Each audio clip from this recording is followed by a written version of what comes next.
le mag avec la MTRL, assurance auto, habitation, santé et prévoyance.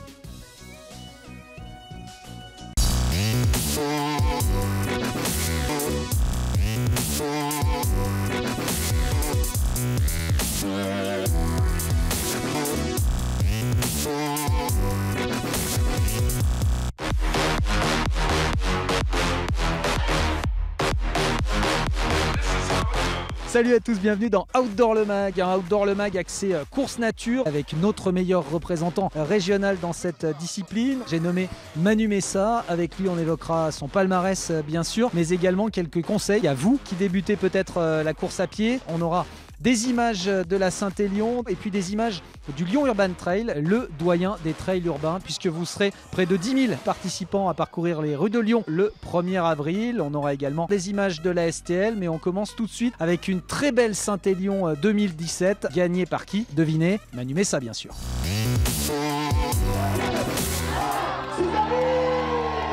C'est la doyenne des courses ultra et nature. 64 années que ça dure, les meilleurs superlatifs sont utilisés pour la qualifier. Voici la Saint-Élion millésimée 2017.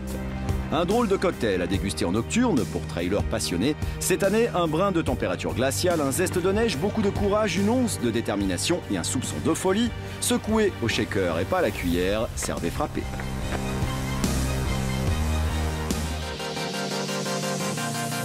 En toute tête de course, Emmanuel Messa, qui a emporté l'édition 2016, mène à nouveau les débats. Suivent Jérémy Pignard et l'excellent Benoît Cory, qui a bien fait de choisir l'option barbe, sa pilosité faciale permettant de mieux supporter les environs moins 10 degrés environnants.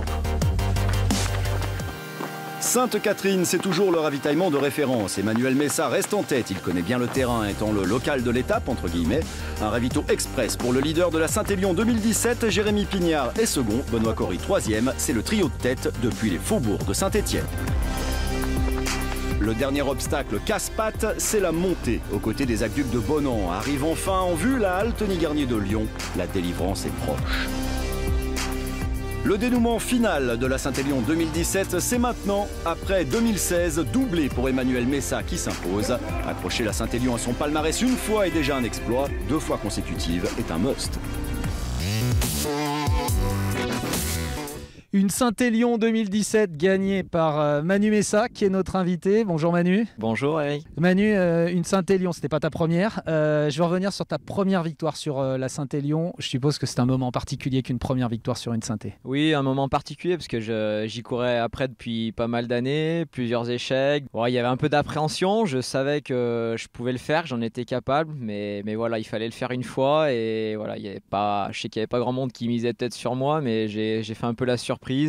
Et c'était enfin la consécration, on va dire, et puis surtout l'aboutissement d'un rêve presque, je dirais, parce que c'est vraiment une course qui me tenait à cœur. Bon, on peut faire un coup sur une Saint-É, mais la difficulté c'est de confirmer sur une Saint-Élion, parce que forcément on est attendu. Je suppose que la victoire cette année était aussi particulière. Ouais, cette année encore, c'est que je m'en savais encore plus capable. C'est vrai que je l'avais fait une fois, donc dans la tête déjà il y a un peu plus de confiance. Maintenant, il faut le remettre, ouais, c'est vrai. Il y avait un beau plateau cette année, je pense encore plus que l'année d'avant. Mais ça reste une course de 5 heures. Cette année, les conditions étaient difficiles. Donc, c'était encore un grand moment de réussir et peut-être encore mieux que l'année d'avant parce que ça a été, je ne vais pas dire plus facile, mais quand même un peu quand même. Bon, alors, ça, c'est le bout du chemin, même si le chemin n'est pas terminé, c'est le bout du chemin. Mais on va essayer de revenir tout au début. Tu commences en Ardèche, du côté d'Annonay. Le cross, la piste, pas forcément ton truc, tu me disais. Non, la piste, j'ai jamais été un grand pistard. Je suis toujours pas actuellement, même si j'ai bien progressé. Bon, le cross, c'est pas de la course hors stade, mais ça, c'est un truc qui me plaisait. C'est vrai qu'on le côté où on n'a pas de repères chronométriques sur des distances bien particulières, bien précises. Donc voilà, je me suis toujours tourné quand même vers un peu plus les labours et le hors-stade quand même, malgré tout. Bon, et puis l'altitude aussi, parce qu'on te présente souvent comme un spécialiste de la course en montagne. Il a pourtant fallu attendre pas mal de temps avant de récupérer ce titre national. Oui, j'ai longtemps tourné autour. J'ai plusieurs places de deuxième, de vice-champion de France. Et puis je me disais que je serais peut-être le poulidor de la course en montagne, malgré toutes les sélections et les podiums. Et puis le grand colombier sourit. Voilà, et puis cette année, bon voilà, la forme optimale. C'est vrai que j'ai passé une saison exceptionnelle.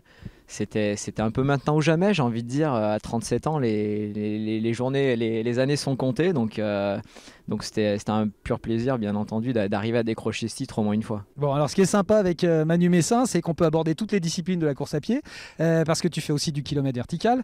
Tu en as été champion de France 2014. Le kilomètre vertical, c'est particulier, hein. C'est sec, c'est dur, c'est un effort vraiment particulier. Ouais, c'est un effort vraiment particulier. De toute façon, il n'y a jamais de relance, hein, sur ce genre de parcours, hein. C'est très raide. Faut être un gabarit souvent assez léger. Donc voilà, donc je m'exprime mieux sur des formats d'environ 4 km, 5 km, où là ça en court encore bien. Mais j'aime ça. Je viens de la course en montagne, donc c'est quand même ça reste de la montée sèche, donc j'aime bien l'effort. Puis ça va nous permettre d'aborder la petite blagounette de Manigaud, hein, une disqualification alors que tu réalises à ta montre un top 2, un top 3, ouais, plus ou moins officiel, et puis une disqualification, il faut que tu nous racontes pourquoi là, Manu. Voilà, en fait, tout simplement, quand j'ai préparé mes affaires, j'hésitais à prendre 2 débardeurs du club de Tassin, puisque je me dis, s'il y en a un qui en oublie, pourquoi pas en prendre un deuxième. Et on va dire, tu en prends souvent 2. J'en prends souvent 2 au cas où, pour les oublis, et j'en pose un sur la porte de l'armoire, et puis le deuxième, je l'ai dans la main, puis je me dis, non, je viens de leur envoyer un message en leur disant de ne pas oublier leur débardeur, il n'y a pas de souci, je le remets dans l'armoire, et je pars. Voilà. Et je me rends compte seulement 20 minutes à peu près avant le départ que j'ai pas mon débardeur, et je sais tout de suite où il est, accroché sur la porte de l'armoire. Sur l'armoire. Alors là, il y a un truc sympa, il y a une de tes collègues de club qui te propose de te laisser le sien. Ouais, j'ai une collègue qui était venue avec nous, on était plusieurs, et elle me dit, mais moi je jouerai pas la gagne ou quoi que ce soit. Elle me dit, je te file mon débardeur, tu cours avec, c'est pas un souci, ça me dérange pas.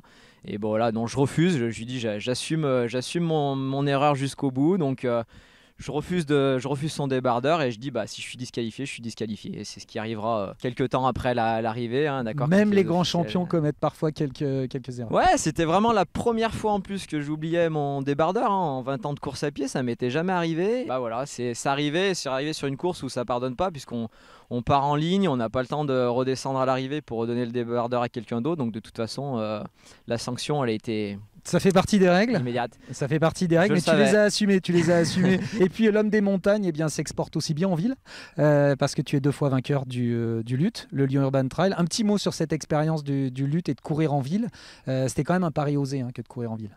Oui, moi j'ai fait le LUT pratiquement à ses débuts, je sais plus exactement les premières éditions, mais 2010-2008 la première, 2010-2011 tes victoires. Voilà, donc c'était déjà à l'époque, c'était un peu précurseur, hein. Sur Lyon, on était les précurseurs à proposer ce genre de parcours. C'est le doyen effectivement des trails urbains la première fois. C'est ce qui m'a attiré, parce que moi j'aime bien changer, j'aime bien un peu varier les disciplines, même si ça reste dans la course à pied.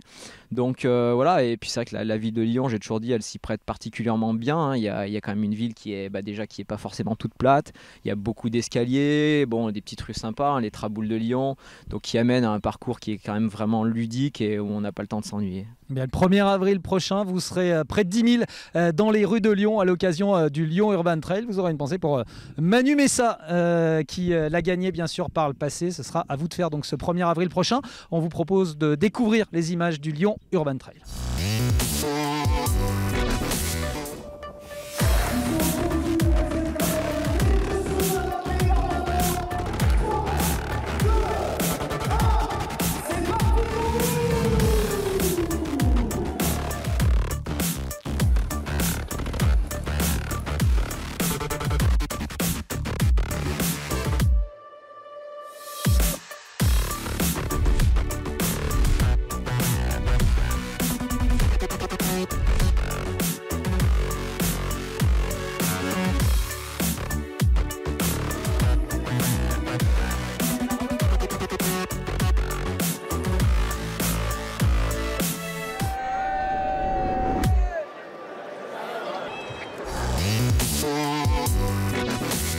Retour avec Manu Messa, et cette fois-ci on va parler conseils d'entraînement. Tu es bien placé pour randonner, hein, parce qu'on le rappelle, tu es entraîneur ici du côté de la Tassin. Tu as également ta propre structure de coaching, hein, Manu Messa Coaching. Un petit mot pour celles et ceux qui souhaiteraient débuter le trail. Est-ce qu'on peut débuter par le trail comme ça, ou est-ce qu'il faut d'abord aller se faire les pieds, pas la main, sur une piste par exemple ?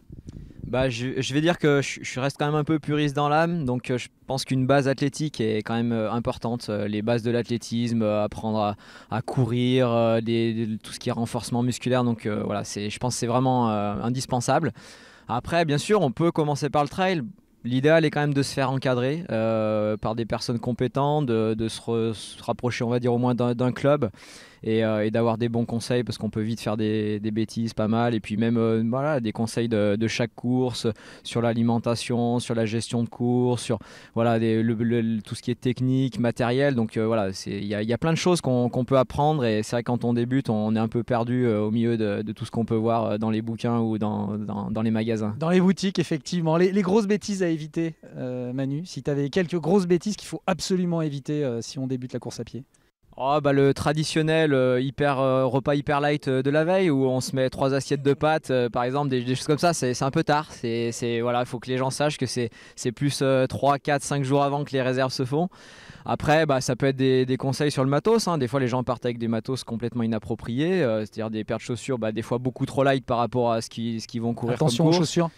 Voilà, par exemple, hein, les chaussures, ou inversement, hein, ils partent des fois sur des distances très courtes avec des sabots, hein, ce qu'on appelle des sabots dans le jargon. Donc voilà, il y a pas mal de choses. Le trail ne s'arrête pas juste à courir et c'est vrai qu'il y a quand même on va dire un bon filon sur le matos qu'il ne faut pas négliger. Bon, on rappelle que tu es bien sûr sportif amateur, mais que ton boss du côté de chez Marieton est un grand fan. Je crois que ça aide aussi pour performer. Oui, je salue mon patron Michel Monchanin. Oui, c'est vrai qu'il est assez fan, hein. Il me demande toujours ce que j'ai fait, toujours mes résultats. Bon voilà, je suis pas trop embêté quand je veux me libérer pour aller participer à une course quand j'ai besoin de partir plus. Donc voilà, et puis je fais un petit peu de coaching un petit peu de temps en temps, 1 ou 2 séances de coaching avec la boîte. Là, cette année, ils se sont lancés dans l'idée de faire une Saint-Élion en relais. Il y aura une équipe, peut-être 2, je sais pas. Donc là, c'est pareil. Je suis un peu derrière eux pour essayer de les guider au mieux dans la préparation et essayer de faire un truc sympa. Bon, alors toi, tu sors de Super France de cross où tu réalises ta meilleure performance, 4e sur ces France de cross. Un petit mot sur la suite de ta saison? Bon, je vais lever un peu le pied quand même normalement en avril et puis repartir sur de la course en montagne, un peu comme j'aime bien faire. Les France de trail en juillet, puis la fin de saison, on verra. Une 3e Saint-Élion, pourquoi pas. Pourquoi pas le top 3 sur la Saint-Élion. Merci beaucoup Manu d'avoir été avec nous dans Outdoor le Mag. Votre calendrier à vous, qui avez certainement coupé et qui est en mode reprise, eh bien projetez-vous vers cet été avec pourquoi pas du VTT. Ce sera l'ouverture de la STL VTT. Les inscriptions sont ouvertes, donc n'hésitez pas à vous inscrire. Si vous souhaitez aller faire du raid, eh bien on vous encourage à vous inscrire. Pourquoi pas au raid VTT des Monts d'Ardèche. Si vous souhaitez de la convivialité, un esprit familial, ce raid est fait pour vous, ce sera fin juin. Au mois de juillet, format compétition, là ce sera la Transmaurienne vanoise pour les plus compétiteurs d'entre vous, et puis la Lozérienne VTT, ce sera au mois d'août pour les beaux paysages de Lozère. N'hésitez pas à aller faire un petit tour sur les sites, ça va vous donner le petit peps pour ces sorties de début de saison. Salut à tous, à très bientôt dans Outdoor le Mag.